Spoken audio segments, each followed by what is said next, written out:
O Senhor esteja convosco. Proclamação do Evangelho de Jesus Cristo segundo Lucas. Naquele tempo, disse Jesus a seus discípulos: Tomai cuidado, para que os vossos corações não fiquem insensíveis por causa da gula, da embriaguez e das preocupações da vida. E esse dia não caia de repente sobre vós, pois esse dia cairá como uma armadilha sobre todos os habitantes da terra. Portanto, ficai atentos e orai a todo momento, a fim de que terdes força para escapar de tudo o que deve acontecer e para ficardes em pé diante do Filho do Homem. Palavra da salvação. Ó Puríssima Virgem Maria, Mãe de Nosso Senhor, queremos reparar neste sábado as ofensas ao seu coração em obediência ao que a Senhora pediu em Fátima e em outras aparições. Aos teus pés, grávida do menino Deus, possa gerar em nós Cristo Salvador.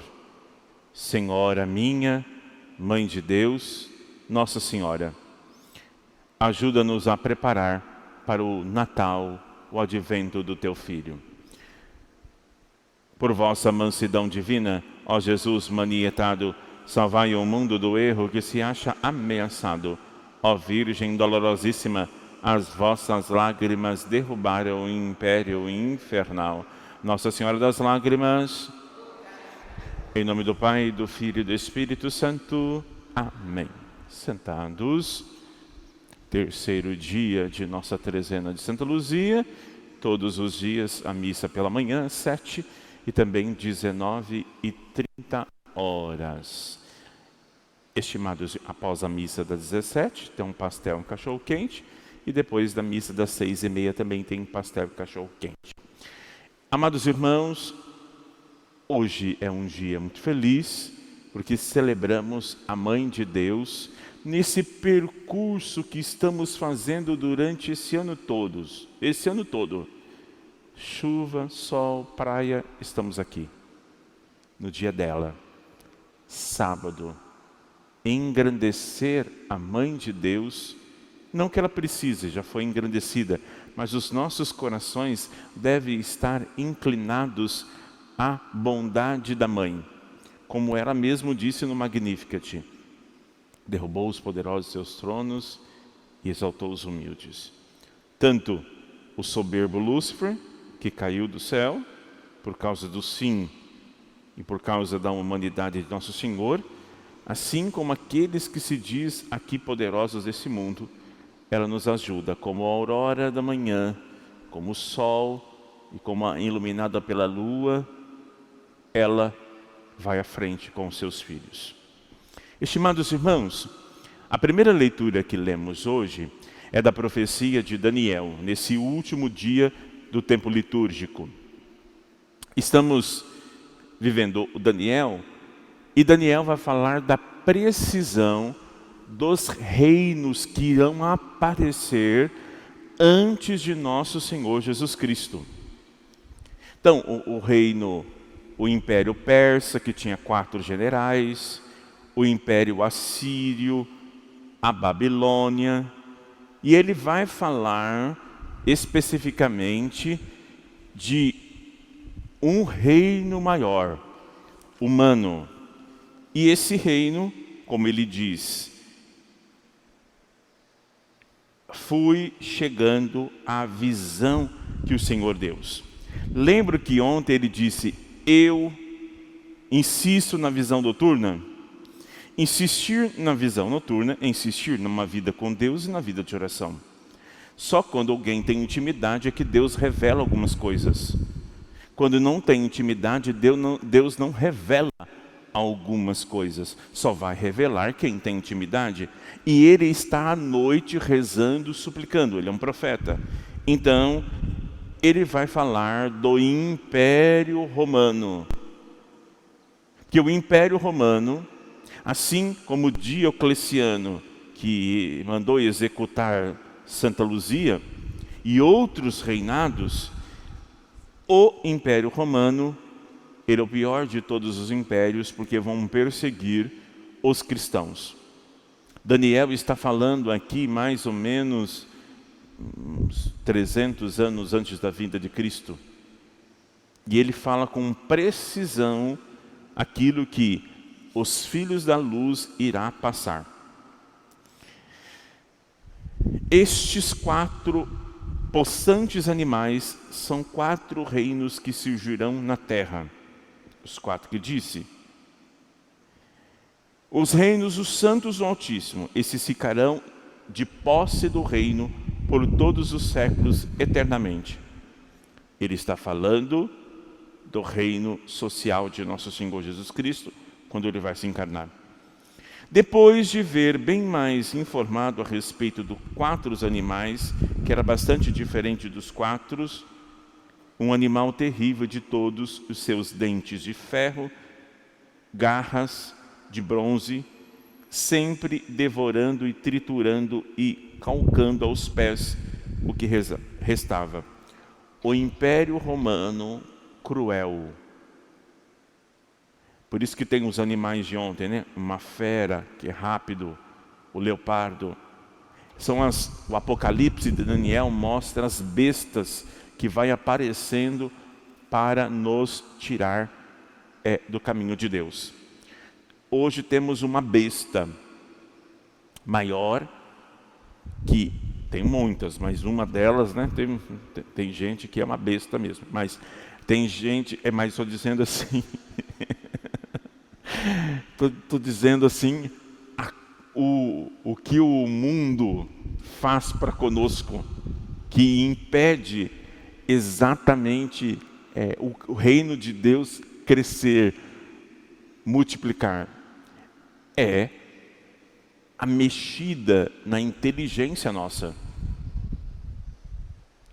O quê? Quanto mais eu tenho desinformação, quanto mais eu não estudo, não amo as coisas, eu não tenho. Então é a mexer na cabeça das pessoas, na manipulação, na mídia, em todos os meios. Hoje seria a besta, uma comunicação distorcida do Evangelho e da vida com Deus. Portanto, o Império Romano, que o Daniel está dizendo, é aquele que vai matar, punir com crueldade os filhos resgatados por Jesus por causa do império de nosso Senhor Jesus Cristo. Portanto, hoje é destruição de família, crianças, a moral e destruir a igreja por meio de ideologias. Hoje as ideologias que destrói e arrasa os cristãos. E eles estão aqui, mas pensam igual ao mundo. Outra coisa que Daniel fala: vejo outros 3 sobre o chifre que tinha olhos e boca e que fazia ouvir uma fala forte e era maior que os outros. A boca. Lembra a comunicação? Hoje a sociedade é o que tem mais informação e é o que é mais desinformada. Que tem todos os recursos e não tem recurso nenhum. Lembra os nossos pais? A gente dizia assim, eles diziam: os meus filhos serão mais inteligentes que eu. Não, hoje já não. Hoje eles são mais burros do que os mais antigos. Que tem tudo, mas não tem nada. Não faz nenhum sacrifício. Portanto, a boca. O 4º animal, que é o 4º reino que surgirá na terra, será maior do que todos os outros reinos. Há de devorar a terra inteira, espezinhá-la e esmagá-la. Quanto os 4 chifres do reino, serão 10 reis, um ao lado surgirá, um deles e este será poderoso do que os seus antecessores. Abaterá os 3 reis e articulará em Sidônia contra o Altíssimo e perseguirá os seus santos. Está falando exatamente na queda da Babilônia, quando se tem o Império Romano, que tem antecedendo Alexandre Magno, vai ter 4 generais. Desses 4 generais vai dividir Israel, e aí surge o Império Romano, em que perseguirá os seus santos. Olha como termina Daniel. Santos do Altíssimo, cujo reino é um reino eterno, a quem todos os reis servirão e prestarão obediência. O que ele está falando? Do reinado social de nosso Senhor Jesus Cristo. No começo, uma perseguição, depois a conversão de Constantino e depois um tempo de paz em que todos os reinos se servem ao reino social de nosso Senhor Jesus Cristo. Mas, a fim de ter força para escapar de tudo o que deve acontecer e para ficardes em pé diante do Deus Altíssimo, fique em pé na providência. Como Nossa Senhora ficou de joelhos no presépio para ficar em pé à cruz. Vocês não foram, nós não fomos nascidos para ficar amedrontado. Ficais bem aqui, para que diante de Deus vier, ficar abertos e em pé ao Altíssimo. Evangelho. Nosso Senhor está dizendo, cuidado, não fiquem insensíveis. O que é insensível? É a mesma coisa que tanto faz, tanto fez. A água pode passar por baixo da ponte, em cima da ponte, não tem problema nenhum. Tem alguns temperamentos que são assim, né? Um fleumático, tá tudo bem. Tirou 5 na escola, não tem problema. Tem comida, uma bebida, um lugar para dormir, tá bom. Não precisa mais que isso. Insensíveis é o contrário de pertencimento um do outro. A insensibilidade é quando nós não estamos com Deus, com Jesus. Nós tornamos insensíveis. Vida sobrenatural, sensível. Vida não sobrenatural, insensíveis às condições humanas e também às visões que Deus nos dá. Vamos lá. Jesus responde, por que nos tornamos insensíveis? Gula, embriaguez e preocupações.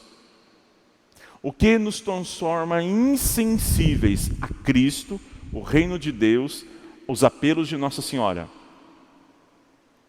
Gula, um pecado capital. Gula, que você vive para comer e não come para viver. Segundo ponto, embriaguez. Fuga da realidade. Eu quero fugir de alguma coisa, então eu bebo. Cuidado, senhoras e senhores, sejam sóbrios e vigilantes. O vosso adversário, o diabo, rodeia como leão a rugir. Se você